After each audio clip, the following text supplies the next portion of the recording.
Money Bhattacharya जी के एक film में ऑफिशियल ट्रेलर लॉन्च हुआ है। आज हम इसी फिल्म के बारे में आप लोगों से बात करने वाले हैं इस वीडियो में, तो वीडियो को लास्ट तक देखते रहें। और जो लोग भोजपुरी गुड हंगामा चैनल को अभी तक सब्सक्राइब नहीं किए हैं वो लोग सब्सक्राइब कर लीजिए। चलिए वीडियो को शुरू करते हैं। आज हम जिस फिल्म के बारे में आप लोगों से बात कर रहे हैं, फाइनली उस फिल्म का एक ऑफिशियल ट्रेलर लॉन्च हो चुका है। वो आगे बात करेंगे किस चैनल से लॉन्च हुआ है, पहले फिल्म के बारे में कुछ बातें कर लेते हैं।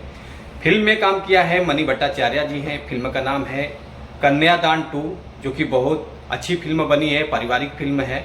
और व्यूज़ आया है 5 दिन में 8,10,000 व्यूज़ आ चुका है। और लाइक आया है 3100, कमेंट आया है 34, जो कि काफ़ी अच्छी फिल्म है। और स्टार कास्ट में आप लोगों को नज़र आने वाले हैं सुशील सिंह जी हैं, मनी भट्टाचार्य जी हैं, तनुश्री चटर्जी जी हैं, माही श्रीवास्तव जी हैं, श्वेता वर्मा जी हैं, प्रकाश जैस जी हैं। और निर्माता हैं रत्नाकर कुमार जी हैं, सह निर्माता हैं निवेदिता कुमार, और निर्देशक हैं सुशील कुमार उपाध्याय। आप लोगों को ये फिल्म देखने को मिलेगा world wide record Bhojpuri channel से। तो ऑफिशियल ट्रेलर लॉन्च हो चुका है, तो आप लोग जाइए देखिए, सपोर्ट कीजिए फिल्म को।